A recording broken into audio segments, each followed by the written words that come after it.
सर्वमंगलमांगल्यं सर्वकल्याणकारकं प्रधानं सर्वधर्माणां जैनं जयतु शासनं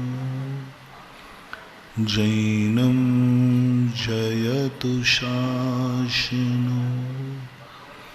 पंच परमेष्टि भगवान की, आचार्य श्री गुरुवर कुंद कुंद महाराज की, आचार्य श्री गुरुवर विद्यासागर महाराज।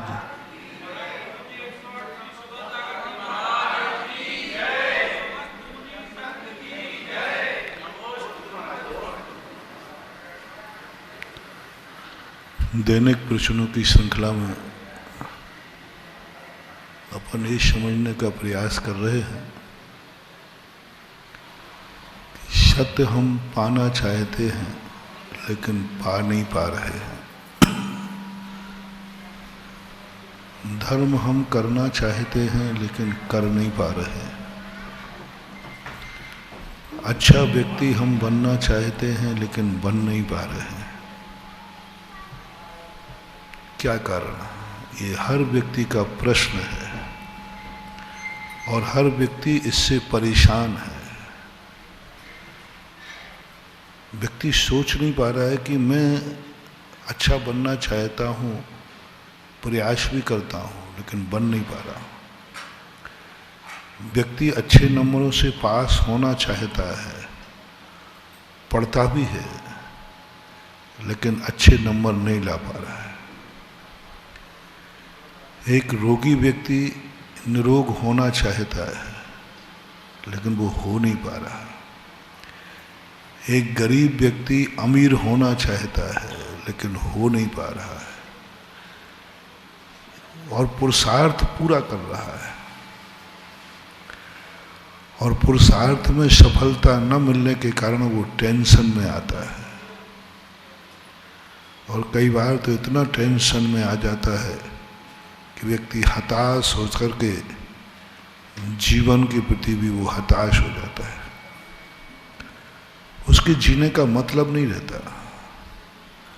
वो अपनी जिंदगी को व्यर्थ समझने लग जाता है। वो समझने लग जाता है कि मेरी जिंदगी बेकार है, ऐसी कोई जिंदगी से क्या जीना। मरने तक के भाव कर देते हैं ऐसे लोग। इनके लिए जैनाचार्यों ने कहा तुम्हारी गलती नहीं है, तुम्हारी सबसे बड़ी गलती ये है कि तुम हर चीज को अपने अनुभव से तौल रहे हो। तुम सत्य को अपनी आंखों से देखना चाहते हो। धर्म को तुम अपने मन से समझना चाहते हो। तुम अपने मनानुसार अच्छे व्यक्ति होना चाहते हो। जैसा मैं चाहूं वैसा हो, ये तुम्हारी भूल है। तुम जिसे अच्छा समझ रहे हो सकता है वो बहुत बुरा हो। अनुभव को जब तुम अपने आप को स्वयं को प्रमाण मानते हो, और स्वयं को प्रमाण मानने वाला व्यक्ति बहुत धोखा खा जाएगा। अपनी आंखों को कभी कभी प्रमाण नहीं मानता। अपनी आंखें भी झूठी होती है, कान भी झूठे होते हैं, मन भी झूठा होता है। तुम अच्छा मान के कर रहे हो वो बुरा होता है।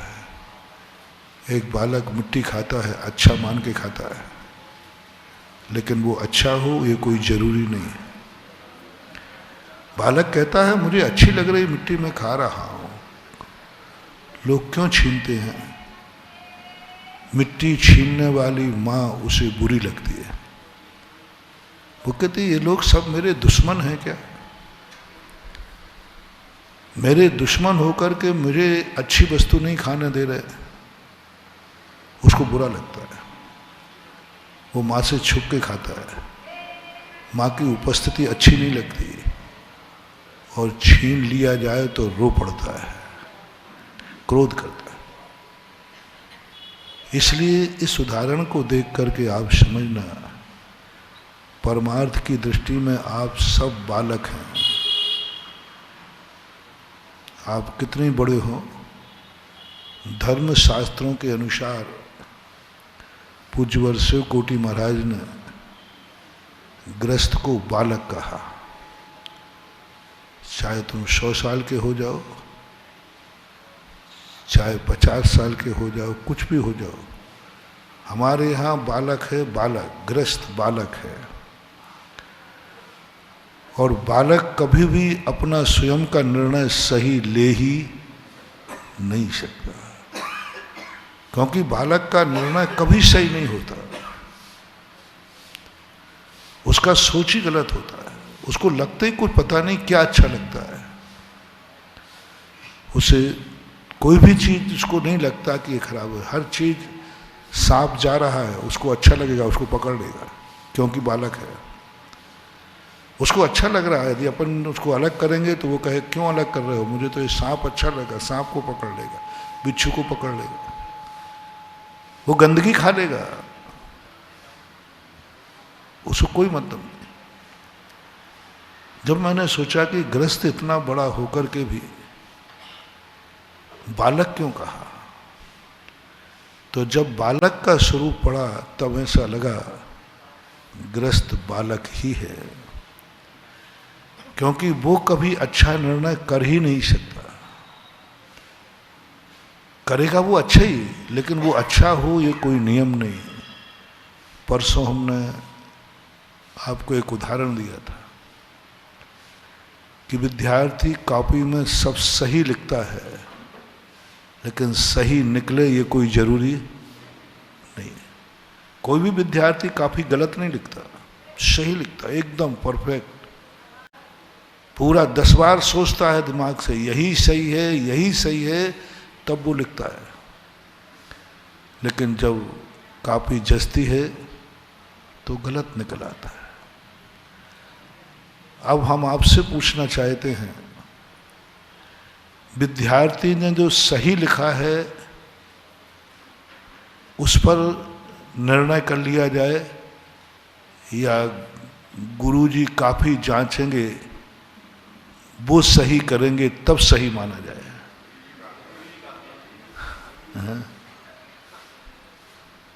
स्वयं सही कर रहा है वो सही नहीं माना, प्रमाण पत्र नहीं मिलेगा। गुरु यदि सही कर दें तो प्रमाण पत्र मिलेगा। बस ये उदाहरण आपको अपनी जिंदगी में हर मौके पर याद रखना है। तुम जो कुछ भी सोच रहे हो मत समझना कि तुम सही सोच रहे हो, तुम्हारा सोचना सही है। तुम जो देख रहे हो मत समझना कि वही है जो तुम देख रहे हो। तुम सुन रहे हो, कोई जरूरी नहीं कि वह सही है। तुम खा रहे हो, बहुत अच्छा खा रहे हो, मत समझना कि तुम सही खा रहे हो। तुम चल रहे हो, मत समझना कि ये रास्ता सही है। जिंदगी में इसलिए, और जब जब तुम इस आधार पर रहोगे तब तब तुम बाद में पछतावा होगा। जितने लोग अपनी मर्जी से चलते हैं उनको पछताना पड़ता है। इसलिए जो व्यक्ति अपनी मर्जी से चलते हैं, भाग के भरोसे चलते हैं, काल लब्धि के भरोसे चलते हैं, जैन दर्शन उनको मोक्ष जाने की छूट नहीं देता। उनको धर्मात्मा नहीं कहते। उन लोगों से हम लोग आहार भी नहीं लेते। उन लोगों को कोई भी मोक्ष मार्ग का कोई अधिकार ही नहीं दिया गया। क्यों? ये 3 व्यक्ति खतरनाक हैं, 3 सोच खतरनाक है। जब तुम्हारे मन में ये भाव आ जाए जो होना है सो होगा, समझ लेना आपका अब डाउनफॉल चालू होने वाला है। आपका कर्म आपका साथ नहीं देगा, क्योंकि आपने सारा श्रेय किसको दे दिया? काल को दे दिया। अब जब किसी को अपन सारा श्रेय दे दें तो दूसरे लोग हमारा सहयोग बंद कर देते हैं, सहयोग देना बंद कर देते हैं, क्योंकि तुमने श्रेय पूरा दूसरे को दे दिया। अब दूसरा व्यक्ति कहता है कि हमारी क्या कीमत रही, मन कहता है अब क्या सोचना तुम्हें, मन हताश हो जाएगा। जो तुम करना चाहते थे, तुम्हारी आत्मा कुछ करने लायक थी, वो पढ़ने के लिए किताब ही उठाया है और उसके मन में भाव आ गया क्या पढ़ना, जो होना है सो हो जाएगा। अब क्यों पढ़ेगा, क्यों पढ़ेगा? जो होना है वो निश्चित है, केवल ज्ञानी ने गाया है। अब काय को माथा फोड़ी करें, काय को कुछ भी नहीं करेगा, वो कुछ नहीं, निकम्मा हो जाएगा, बुरे दिन आ जाएंगे। आप देखना, स्वाध्याय करने वाले जो आज तक किसी, जो कहते जो होना है सो निश्चित है, केवल ज्ञानी ने गाया है, ये व्यक्ति इनमें से एक भी मुनि नहीं बनता। कंजाइष्ट लोग मुनि क्यों नहीं बनते? सोनगढ़ी मुनि क्यों नहीं बनते? क्योंकि उनके मन में एक ही धारणा है, बस एक ही कमी है। सारी अच्छाइयां मैंने देखी उनमें, लेकिन एक कमी है कि उनकी धारणा क्या बन गई, जो होना है सो निश्चित है, क्रमबद्ध पर्याय। बस हमें क्या करना है, हमारा उपादान पक जाएगा, काल लब्धि आ जाएगी, अपने आप काम हो जाएगा।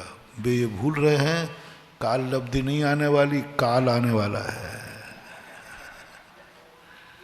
जो दिन घटे सो आऊ में अवश्य घटे, बूंद बूंद रीते जैसे अंजुलि को जल है। अंजुलि में अपन जल ले लेते हैं तो ऊपर से देखने में लगता है कि भरी है, लेकिन नीचे से है, नीचे से अंजलि जो दिन कटे सो आऊ में अवश्य घटे, बूंद बूंद रीते जैसे अंजुलि को जल है। कितनी बढ़िया उदाहरण दिया, एक एक बूंद करके। इसी प्रकार हम अहंकार कर रहे हैं कि हम बड़े हो रहे हैं, हम बड़े हो रहे हैं। बड़े नहीं हो रहे हैं, तुम छोटे हो रहे हो। जो उम्र निकल चुकी उस पर तुम कह रहे हो कि हम बड़े हो गए। अरे जो निकल चुकी वो तुम्हारे हाथ में नहीं, जो बची है बस उतने ही, तुम उतने ही साल के हो, तुम उतने ही हो। जो निकल गई वो तो निकल गई, गया, तुम्हारे हाथ में क्या आने वाला है। जो बची है वही जिंदगी सही है, लेकिन अहंकार ही आता मैं इतना बड़ा हो गया। इसलिए जिसने भी ये परंपरा चलाई हो, हालांकि ये परंपरा ठीक नहीं है, लेकिन फिर भी कि आजकल के लोग जिसने भी चलाई हो, मोमबत्ती जितने जन का जन्मदिन होता है ना वर्षों का, उतनी मोमबत्ती जलाते हैं। ये तो ठीक है, जलाते हैं, लेकिन जब मैंने कहा कि जलाने के बाद वही बुझावे जिसने जन्म लिया है, जिसका जन्म लिया है, मैंने कहा ये क्या खतरनाक है। कितना बड़ा फिलॉसफर रहा होगा वो तुम्हें ये दिखाना चाहता है, मोमबत्ती, जलती हुई मोमबत्ती की जिंदगी मिली थी, तूने अपने ही मुख से अपनी ही जिंदगी के इतने साल बुझा दिए अंधकार में। दीप जलना चाहिए, बुझाए जाते हैं, तो मैंने कहीं देखा ही नहीं। भगवान का जन्मदिन और निर्माण दीप जलते हैं, लेकिन आज बुझाए जाते हैं। वो सही बुझाए जा रहे हैं। उसको पकड़ने वाले को चाहिए कि मेरे इतनी जिंदगी के दिन अंधेरे में चले। किसने अंधेरा किया? कौन बुझाता है वो मोमबत्तियां? हैं? कोई दूसरा नहीं, वो स्वयं ही बुझाता है। यानी वो बता रहा है कि मैंने अपनी जिंदगी खत्म इतने साल कर दिए, और बात सही है। तो काल लब्धि के भरोसे एक भी मुनि बनने का भाव नहीं हो रहा, एक भी वृत्ति बनने का भाव नहीं हो रहा, एक भी नियम लेने का भाव नहीं हो रहा। क्यों? उनकी एक ही धारणा है, जो होना है वह निश्चित है, निश्चित है, कुछ नहीं। हालांकि ये गाथा वो धर्म क्षेत्र में ही लगाते हैं, कर्म क्षेत्र में नहीं है। एक जिनेन्द्र वर्णी करके हुए, जिनेन्द्र वर्णी ने एक बहुत अच्छी बात कही। उन्होंने कही यदि कभी तुम्हें नियतवाद की बात आवे कि जो होना है सब निश्चित है, तो फिर हर कार्य में लगाना, अकेले धर्म में ही नहीं, घर में व्यापार में भी यही लगाना। कहीं नहीं जाना, बोले जो होना है सो, रोटी बनाना नहीं, हाथ से उठाना नहीं, मुंह से चबाना नहीं। एक दिन करके देखो, जो होना है सो, यदि होगा तो रोटी अपने आप पेट में पहुंच जाएगी, पेट भर जाएगा। वहां नहीं लगाते, व्यापार धंधे में नहीं लगाते, संसार के कार्यों में नहीं लगाते। जो होना है निश्चित है। कोई गाली दे रहा है तो उस समय नहीं लगाते, कोई बात नहीं, किसी ने गाली दे दी, आज ऐसा ही होना था। चोर घर में घुस जावे और चोरी कर रहा है, और उस समय कहो आज केवली भगवान ने ऐसे ही देखा था कि चोर आएगा वो माल ले जाएगा। ताला लगाने की जरूरत ही नहीं, क्योंकि ताला क्या लगाना, जो होना है सो निश्चित है। कर्म क्षेत्र में नहीं लगाते। कर्म क्षेत्र में यदि यह लगाव है तो बहुत लाभ हो जावे, लेकिन कर्म क्षेत्र में न लगावे।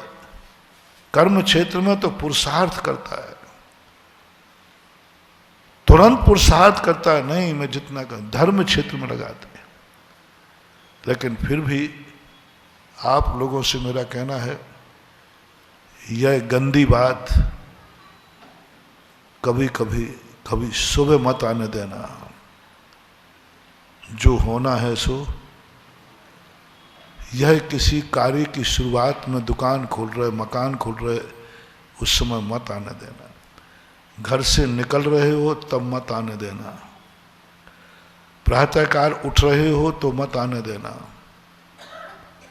जो होना है सुनिश्चित है। सबसे ज्यादा जिंदगी का अपशगुन है तुम्हारा। तुम्हारी जितनी शक्तियां जागने वाली थी दिन भर में, वे सब सुप्त हो जाएंगी। एक परिणाम आ गया सुबह उठ के, जो होना है वह निश्चित है। आप करके देख लेना, एक दिन सुबह उठ करके कर लेना, शाम तक आप कुछ भी करके नहीं लौटोगे, विफल हो जाओगे। क्योंकि हतोत्साहित कर दिया तुमने, मन को हतोत्साहित कर दिया, अपने ज्ञान को। बोले क्या तू माथाफोड़ी कर रहा है, क्यों प्रसाद कर रहा है, ये करना वो करना, थारी मारी कर रहा है, क्या मतलब है। जो होना है वह कुछ नहीं, मत आने देना। कभी भूल करके ये स्वप्न में भी परिणाम ना आ जाए। और यदि यह परिणाम लाना ही है तो कब लाना, शाम को सोते समय। जो होना था वह हो गया, जो होना था वह हो गया। बस अब आप सो जाइए चुपचाप, अच्छी नींद आ जाइए। सुबह लाए तो बेटा बर्बाद हो जाओगे काम के शुरुआत में लाए तो बर्बाद हो जाओगे। बच्चा पेपर देने के पहले लाए तो बर्बाद हो जाएगा। बच्चा किताब उठाए और लाए कि जो होना है सो, तो बेचारा बर्बाद हो जाएगा। आर्ष परंपरा में ये है, शब्द आया है, होनी तो होके रहे, अनहोनी ना हो, ऐसा आता है। बहुत नियत बात के संबंध में चर्चा है।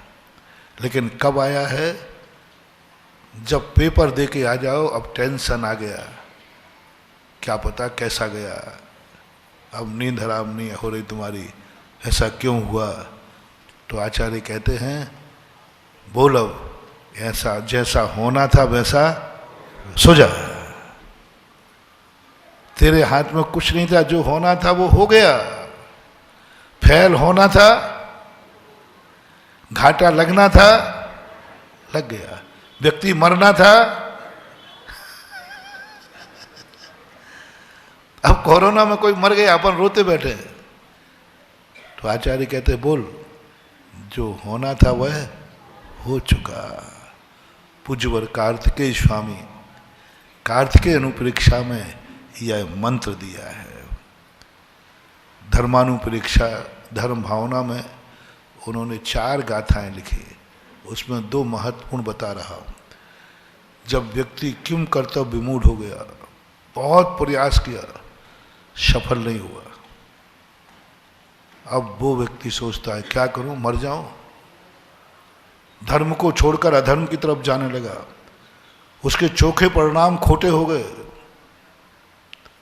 धर्म के प्रति उसको घृणा हो गई। बहुत कर लिया धर्म, कुछ नहीं होता है, घृणा हो गई। उस समय पूज्यवर कार्तिकेय स्वामी कहते हैं बेटा क्यों आकुल व्याकुल परिणाम कर रहा है, जो होना था वह भगवान महावीर स्वामी ने ऐसा ही देखा था कि तू फैल होगा, हो गया, सो जा। व्यक्ति को तुमने पूरा पुरुषार्थ किया, घर में कोई बीमार हो जाए, अब मैं और सरल करता हूँ, मैं सरल करने का प्रयास तो करता हूँ, समझ में आ जाए, क्योंकि वक्ता का स्वरूप है। वक्ता का प्रवचन सिर पे से निकल जाए तो वक्ता का दोष है, और वक्ता का प्रवचन तुम्हारे हृदय में से निकल जाए तो तुम्हारा दोष है। सिर पे से निकल जाए तो किसका दोष है कि महाराज ने ऐसा प्रवचन दिया कि किसी को कुछ समझ में, और समझ में आ जाए, हृदय में पहुंच जाए और फिर निकल जाए तो किसका दोष है, तुम्हारा। समझ में तो आ गया। इसलिए मैं सरल करने का प्रयास करता हूं। आपके घर में एक मरीज बीमार है, आप लोग जैसा शेयर करेंगे, और उसके दवाई की जरूरत है,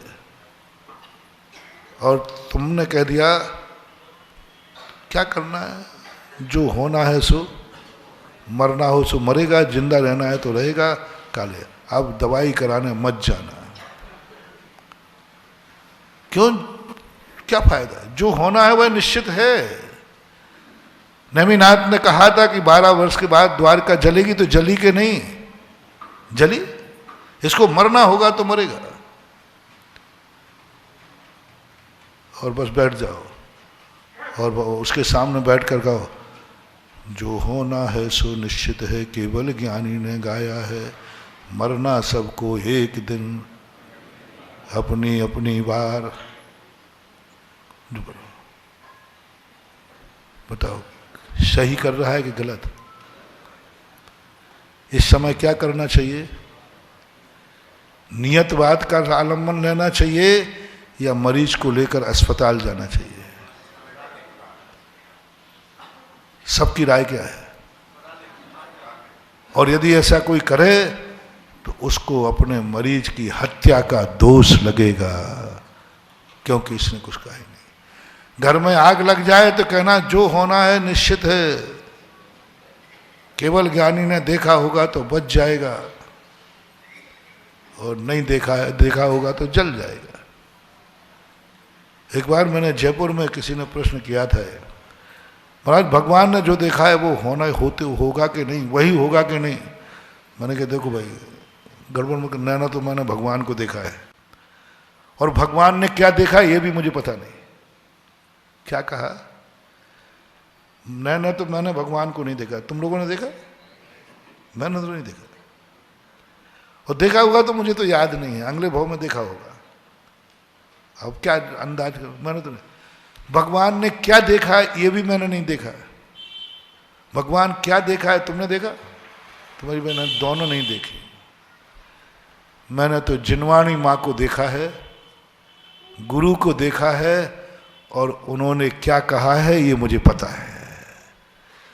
जो मैंने देखा नहीं, जो मुझे पता नहीं, उसके संबंध में हम क्यों अटकल पच्ची करें बातें, क्यों व्यर्थ की बातें करें। हमारे सामने जिनवाणी है, ये हमने देखी, पढ़ रहा हूं, मेरे गुरु हैं, गुरु ने देखा है, गुरु को देखा है मैंने, और इन्होंने दोनों ने ये कहा है पुरुषार्थ करो। भाग की चर्चा जैनागम ने, पुरुषार्थ करो, 4 पुरुषार्थ, जागो, देख के चलो, यत्नाचार पूर्वक चलो, भाग्य भरोसे, ये हमारे लिए प्रमाण है। तो हम कहे चलो एक दिन के लिए अपन मान लेते हैं, प्रैक्टिकल करते हैं। भगवान ने क्या देखा है, अपन एक प्रैक्टिकल करते हैं। 2 प्रैक्टिकल कर दे, 2 में से कोई एक कर लेना। सभी लोग 2-2 गोली सेल्फास की खाएंगे, सभी।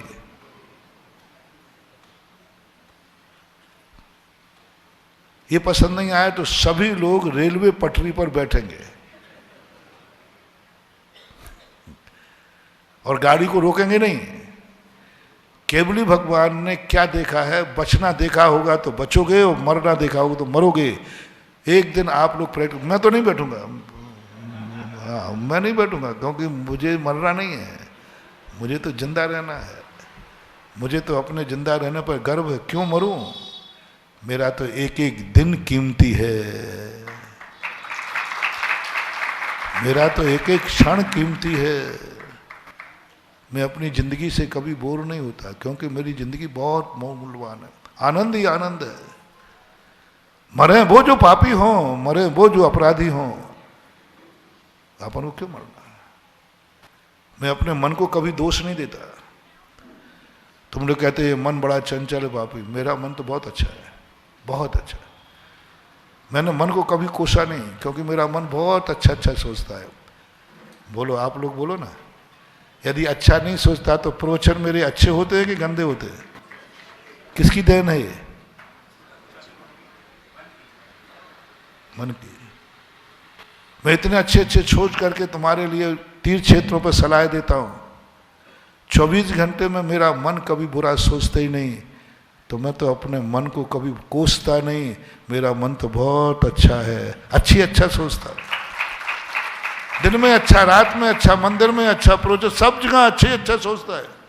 अच्छा नहीं सोचता तो शासनोदय तीर्थ क्षेत्र तुम्हारे लिए एक मंदिर से तीर्थ नहीं बनता। तुम्हारा तो एक मंदिर था और तुम तो सब उस मंदिर को छोड़ने को बैठे ही थे। सबने सोच लिया था कि अब तो वहां पर चिंता का विषय ये था कि कल वहां जाएंगे कैसे। चारों तरफ ऐसे लोग बस जाएंगे जो मांसाहारी है, ऐसे लोग तो पर मंदिर का क्या होगा? पूजन करने वाला कौन रहेगा? क्योंकि सब छोड़ के भाग गए। देखा मेरे मन ने क्या सोचा? कबाड़ खाने से निकाला हनुमान ताल को और शासनोदय तीर्थ बना दिया। तुमने तो उसे किस्मत डाल दिया था हनुमान ताल। अरे क्या करना हनुमान ताल जाएगा, गिने चुने लगे।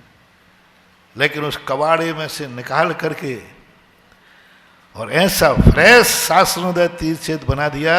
ये किसकी बदौलत है? मेरे मन की। अब बताओ मैं मन को कैसे बुरा कहूं? तुम कह दो बुरा, मेरा मन बुरा है, नहीं कह सकता।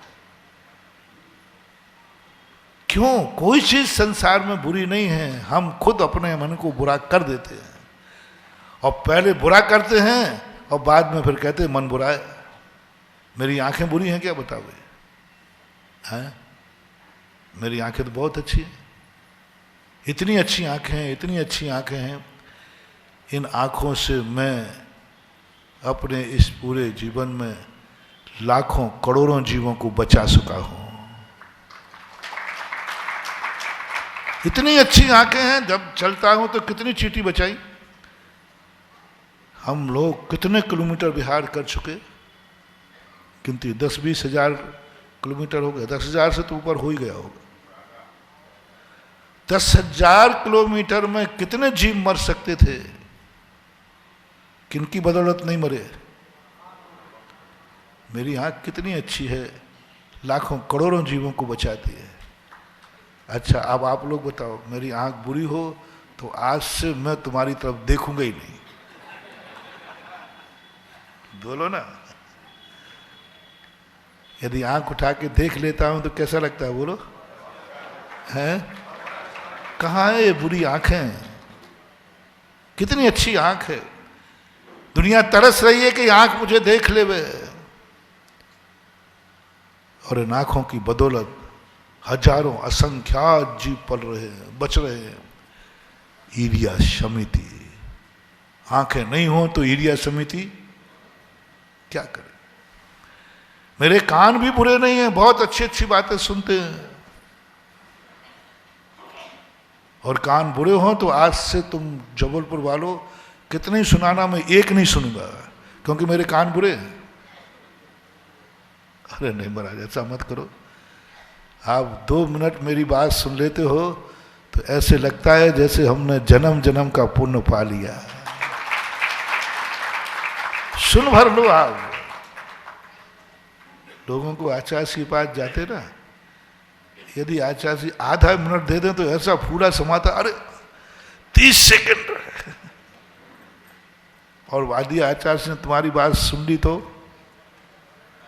कैसा लगता, बोलो ना। समय कहाँ कान बुरे हैं, हमने कानों को बुरा कर डाला है, इसलिए कहते कान बुरे हैं। मुंह बुरा है, लोग कहते ये मुंह बहुत बुरा है। होगा बुरा उनका जिनके पापी मुख होते हैं। हम पापी नहीं हैं। जब मैं पापी नहीं हूं तो मेरा मुख भी। मुख को पापी कहने के पहले सोच लेना, तुम पापी हो, तुम्हारा मुख पापी नहीं। तुम पापी हो, तुम्हारा मन पापी नहीं। तुम पापी हो, तुम्हारी आंखें पापी नहीं। तुम पापी हो, तुम्हारे कान पापी नहीं। पहले तुम पापी बनते हो, फिर मन, कान, आंख, मुंह पापी बनता है। हम पापी नहीं तो मुंह पापी कैसा है? बोलो, इस मुंह से कौन सा पाप की बात निकलती? बरसों बरसों हो गए, आज तक मुंह से कोई पाप नहीं निकला, कोई गाली नहीं निकली, कोई बुरा नहीं निकला, कुछ नहीं निकला। और आपको मेरा मुंह बुरा लगता हो तो मैं कल से प्रवचन बंद करूं? बोलो ना। नहीं महाराज, वो है इस मुख से ही तो ना जाने, इस मुख की वाणी में तो चमत्कार है जो सारे चमत्कार हो रहे हैं। यही वाणी तो है। लोग तरस रहे हैं कि 2 शब्द बोलो। कहां मुंह बुरा है? सारा जगत इस मुख की महिमा मान रहा है और स्वयं ने भी कभी आज तक इससे बुरा नहीं बोला। कहां मुंह बुरा है? हाथ बुरे हैं।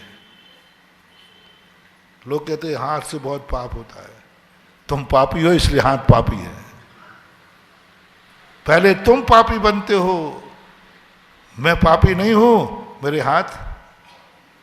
बोलो कैसे है?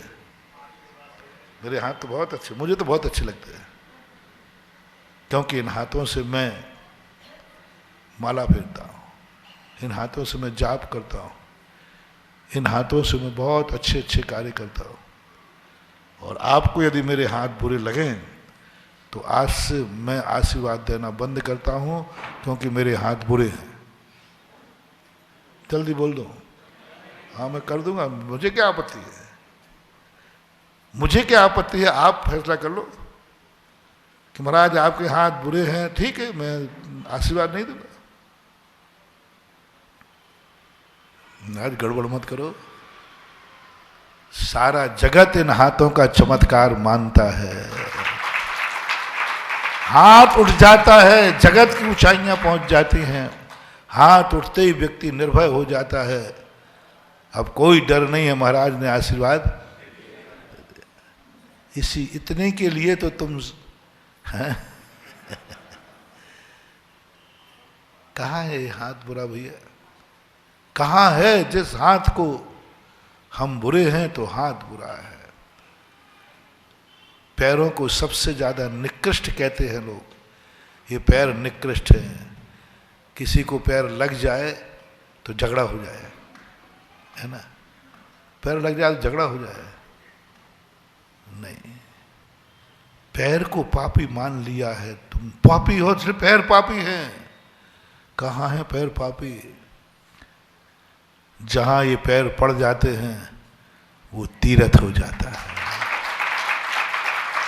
जहां जहां पैर पड़े संतन के वो जग तीर्थ। ओए, कहां है पापी पैर? कहां है पापी पैर? इन पैरों का चमत्कार तो ऐसा है कि कुछ पूछो मत। ऐसी स्थितियां हैं, ऐसी स्थिति बन जाती है। और आपको यदि मेरे पैर बुरे लगते हो तो ठीक है, आज से मेरा पाद प्रक्षालन बंद।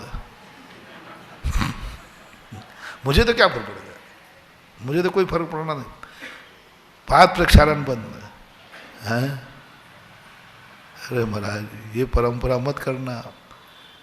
पूज्यवर पद्मनंदी महाराज कहते हैं, मुनि के चरणों के अग्रभाग से निकला हुआ गंधोदक मड़ावरा से आगे धसान नदी के किनारे, वहां पर गिरार एक मंदिर क्षेत्र भी है, मंदिर भी है गिरार। मैं निकला हूं वहां से एक बार, तो वहां के लोगों ने एक संस्मरण सुनाया, आत्मकथा में भी पढ़ा मैंने। नदी धसान नदी है, उसमें बाढ़ थी और उनको बरेठा जाना था। आगे चतुर्मार्ग 10 विद्माधारी थे, एक सेठ जी थे। तो अब एक ही तरीका था नाव, और नाव तो बिना पैसे का तो उतारेगा नहीं, तो पैसा बढ़ने की बात था ही नहीं, बाबा जी थे। तो सेठ जी नाव में तो बैठ गए, एक कलदार लगा, एक कलदार। सेठ जी नाव में बैठने के साथ बीच नदी में बोलते हैं, बोले वर्णी जी आप लोग धन की बहुत बुराई करते हो, बहुत बुराई करते हो, धन है, ये धन है, बेकार है, ये पाप है, ये सब कुछ है, और त्याग की महिमा बताते हो। आप त्यागी हो, मैं धनी हूं। बताओ महाराज किसकी बदौलत आप नदी पार हो रहे हो? आप तो बाबा जी हो, आप यदि होते अकेले तो नदी के उसी पार रह जाते, सब गड़बड़ हो जाता। और धन, देखो मैं धनवान हूं तो मैं भी उतर रहा हूं और आपको भी पार कर रहा हूं। धन की महिमा ये है। अब आज के बाद धन की बुराई मत करना महाराज। वर्णी जी तो वर्णी जी थे, दार्शनाचार्य थे। उनका सेठ जी सुनो सेठ जी, धन ने पार नहीं कराया, ना धन का तुम त्याग करते, ना तुम पार होते और ना हम पार होते। धन को अंटी में बांधे रहते और फिर दोनों कूद जाते। तो बोलो सेठ जी, तुमने एक कलदार का त्याग किया है, सो पार हुए हो कि कलदार से पार हुए हो? तो त्याग की महिमा है कि नहीं? अभी तो धन की कह रहे थे।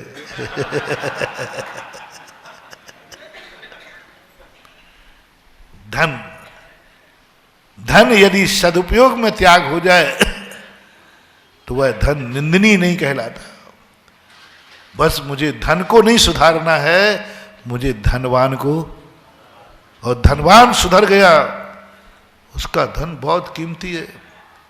मैंने पहले ही कहा, इस संसार में जीने के लिए धन से अच्छी कोई चीज है नहीं, क्योंकि उसे सब चाहते हैं, सब चाहते हैं। बोलो धन को कौन नहीं चाहता है? तो फिर धनवान की बुराई क्यों करते हो? तुम कहो महाराज आप चाहते हो कि नहीं? मुंह से नहीं बोलूंगा, इशारा करूंगा, चाहता हूं। मैं भी धन चाहता हूं, क्योंकि मेरा भी भाव है, धन आएगा तो शासनोदय तीर्थ सोने का बन जाएगा। मैं क्यों बुरा कहूं धन को? क्योंकि धन से ही तो कैलाश पर्वत पर सोने के मंदिर बने थे, धन से ही तो पंच कल्याणक होगा, धन से ही तो जैन धर्म की प्रभावना होगी, धन से ही तो गौशाला खुलेगी, धन से तो ही तो किसी गरीब अमीर बीमार को बचा पाएंगे, धन से ही तो किसी गरीब की बीमारी दूर करेंगे। धनवान जितने रहेंगे उन्हीं से तो हमारा काम होने वाला है। या तो एक तरीका है, गरीब लोगों, यदि आपको धनवानों के साथ रहना, बोलना चालना बुरा लगता हो, तो एक तरीका है, हम आंख बंद करें और अपना आत्मा का कल्याण करें और मोक्ष पधारें।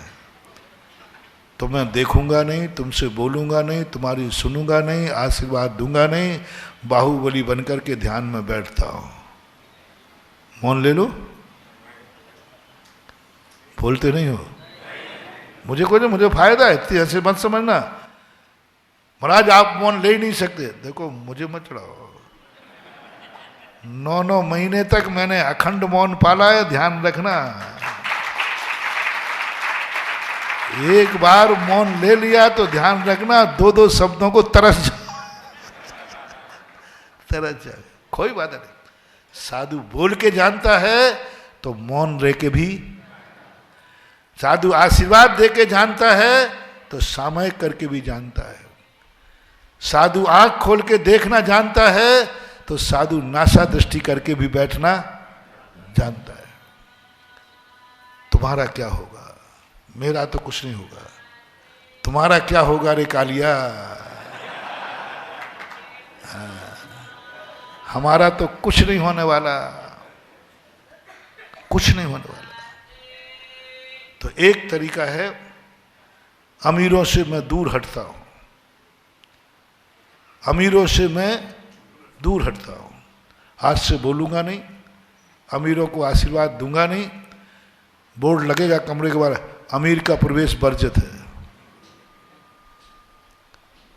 अब बोलो, अब इसके बाद मैं ध्यान में जाऊं, जाना पड़ेगा।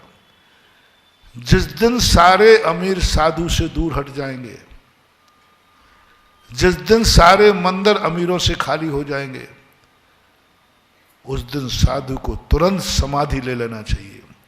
समाधि का अर्थ मरना नहीं, ध्यान में चले जाना चाहिए। क्योंकि साधु कुछ भी नहीं कर सकता, कुछ भी नहीं कर सकता। मां साधु के पास एक ही है, हाथ पे हाथ रखकर ध्यान में बैठ जाएं, यही कर सकता हूं, कुछ भी नहीं कर। फिर मेरे पास मत आना कि महाराज कोरोना है, बीमार हूं, फिर मत आना मेरे पास, क्योंकि मैं ध्यान में बैठने जा रहा हूं। कुछ नहीं कर सकता साधु, ध्यान में बैठ सकता है, अपने आत्मा का कल्याण कर सकता है, तुम्हारा नहीं। क्योंकि अब हमारे पास कोई अमीर नहीं है। मैंने अमीरों का प्रवेश वर्जित कर दिया, अमीरों को आशीर्वाद देना बंद कर दिया। अब मेरे पास कुछ भी नहीं। ध्यान में जाता हूं, जाऊं? करा लो बेटा, फिर पंच कर लेना। मैं तो ध्यान में बैठ जाऊंगा बस, ध्यान। और तुम ध्यान में मत समझना कि मैं बैठ के नहीं जानता हूं।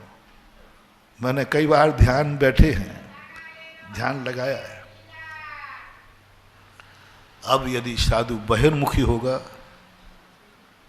तो उसकी आंख खुलेगी, किसी आंख में आंसू दंग होगा।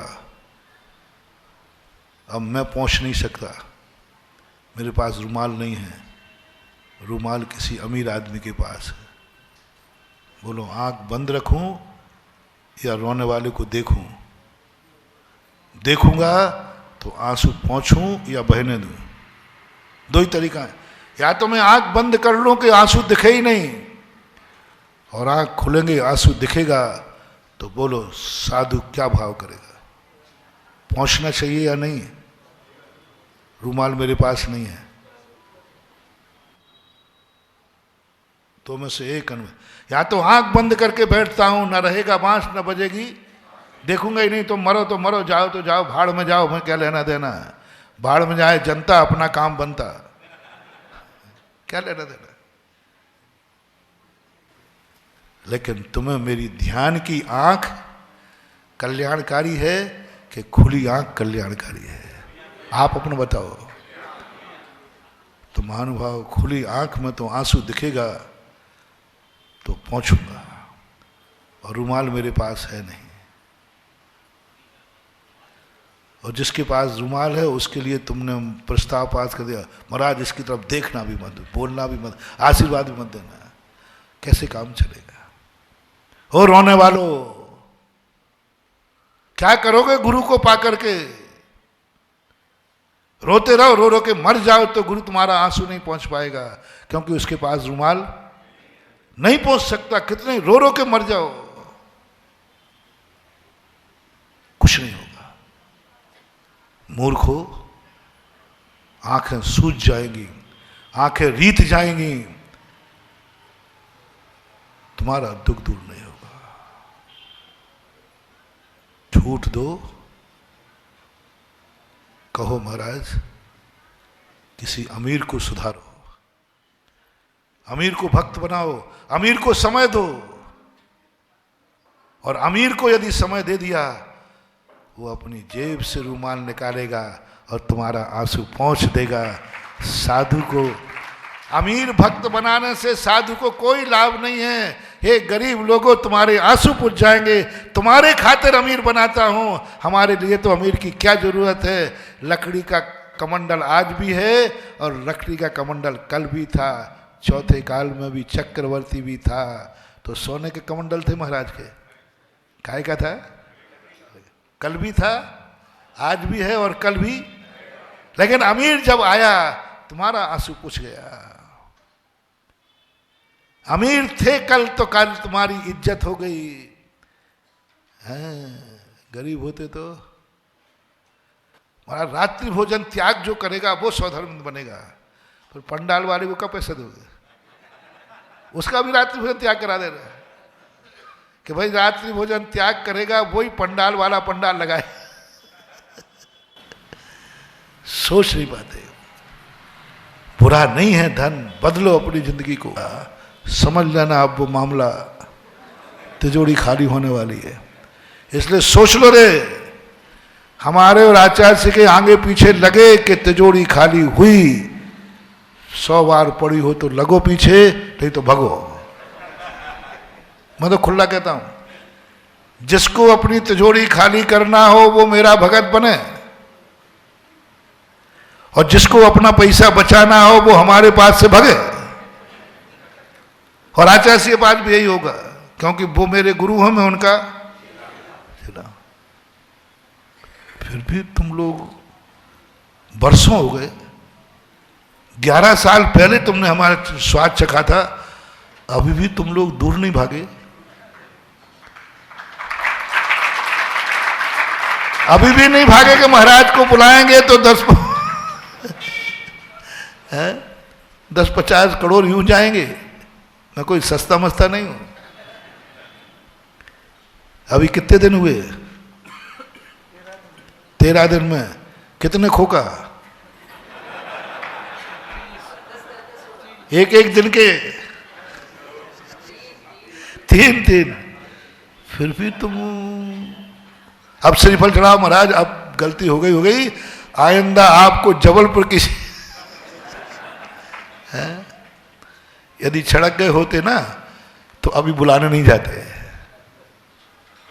मैं कुंडलपुर में था और बसें लेके पहुंच गया। अरे मैंने जाना ही नहीं अभी कहीं। क्या है, तुम्हें मालूम है कि गुरु आएगा, कुछ ना कुछ खर्च होगा। तुम्हें मालूम है गुरु आएगा तो हमारे कुछ ना कुछ सोने में दखल होगा, जल्दी उठना पड़ेगा। गुरु आएगा तो जरूर तुम्हारे व्यापार का नुकसान होगा, घंटे भर लेट खुलेगी। गुरु आएगा तो फुहारा के चौराहे के कमानियां गेट में आने जाने वालों को परेशानी होगी, क्योंकि पड़गाने वाले खड़े होंगे। बताओ, गुरु आहार को निकले तो कमानियां गेट पर परेशानी, आहार करवे जावे तो तुम्हें परेशानी, और बोले तो दान। सब तरफ से बताओ हम क्या देते हैं, सब करे थे।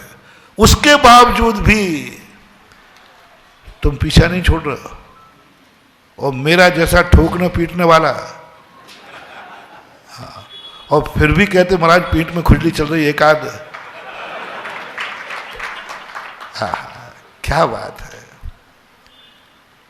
बाप का थप्पड़ और गुरु का थप्पड़, जिसे आशीर्वाद लग जाए उसका बेड़ा पार हो जाता है।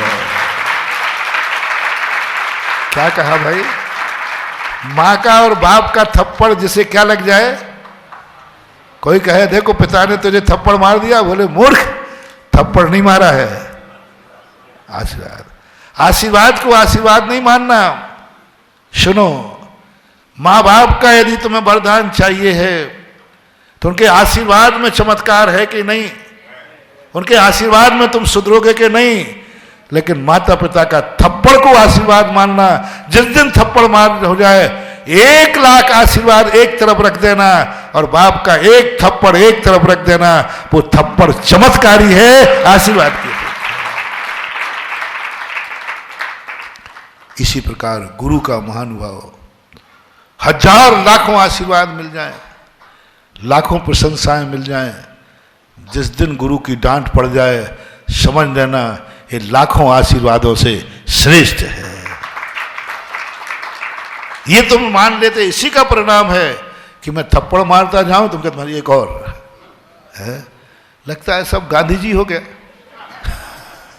गांधी जी के आते ना, एक थप्पड़ मारो, उनके साहब एक और मारो। क्या मजा है, यही भक्ति का। गुरु का थप्पड़ जिसे आशीर्वाद लग रहा है, गुरु के थप्पड़ में भी जिसको आनंद आ रहा है, उसको कौन रोक पाएगा? उसके कल्याण से कौन रोक पाएगा? उससे गुरु से दूर, बोलो ना, कौन कर पाएगा? जिसने थप्पड़ को आशीर्वाद मान लिया, जाओ तुम्हें जन्म जन्म तक कोई कर्म भी तुम्हें गुरु से दूर नहीं कर सकता। आशीर्वाद वाले से छूट जाए मैं नहीं कह सकता। जिसको आशीर्वाद मिल रहा है वो गुरु के पास है, जिसको आशीर्वाद मिल रहा है वो गुरु के पास है। मैं गारंटी नहीं लूंगा कि तुम्हें जन्म जन्म तक गुरु मिलेंगे, क्योंकि तुम आशीर्वाद के कारण हो। किस कारण हो? लेकिन जिसको थप्पड़ मिल रहा है और थप्पड़ में भी आशीर्वाद मान रहा है, उसकी गारंटी लेता हूं जन्म जन्म तक तुझे गुरु मिलते रहेंगे, क्योंकि तुझे थप्पड़ पड़ गया है एक बार गुरु का। शिष्य को और गुरु को जितनी डांट लगेगी उतने अंदर की दवाई सुरक्षित रहेगी। हमारे आचार्य सिकाई को है, शिष्य को और गुरु को डांट, शीशी में डांट है तो, और शिष्य को यदि डांट पड़ गई तो समझ लेना बेड़ा पार है। अभाग्य समझो, वो दिन कब आएगा जब गुरु की डांट मिलेगी। वो दिन कब आएगा जब आशीर्वाद नहीं थप्पड़ मिलेगा। इसलिए मैं दो चार थप्पड़ तो मार ही देता हूं, क्योंकि नकली शिष्य भाग जाएंगे और असली शिष्य रह जाएंगे। बंधु बहुत बड़ी चीज है, बहुत बड़ी सोचने की।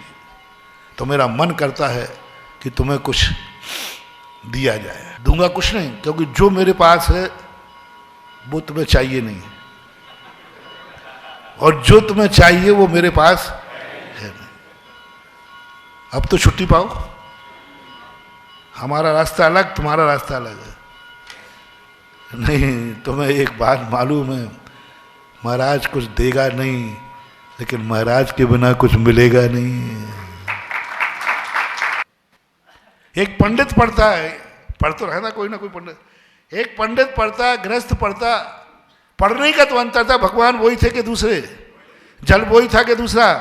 पढ़ने वाले के अंतर में इतना कि 50,000 और कहां 10 लाख। क्या मजा है। यानी वही शांति धारा जब गुरु के मुख से निकली, वही अक्षर, वही कंदोदक की कितने गुना, 20 गुना है, 20 गुना ताकत बढ़ गई उसकी, और आनंदित हो रहा है। कंपटीशन, एक नहीं दो दो, बोले अब दोनों तरफ से दो दो करेंगे। क्या करें।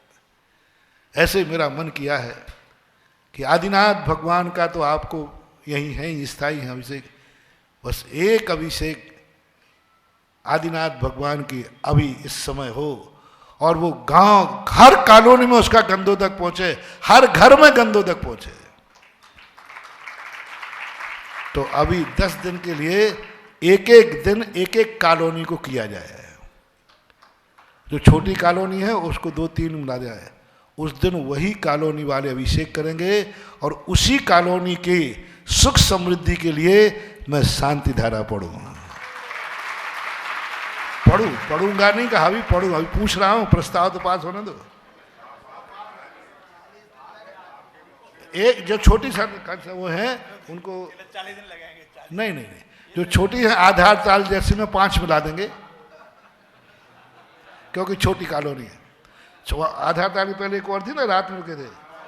हाँ, इनको सबको मिला देंगे। गांव के नाम भी गांव वाले। हाँ, अभी बता। तो इसके लिए आप लोग अपने अपने पूरे मैं परिवार के, चाहे भली सड़क पे खड़े रहना पड़े, देखने नहीं मिले लेकिन उपस्थित रहना है, एलसीडी लग जाएगी।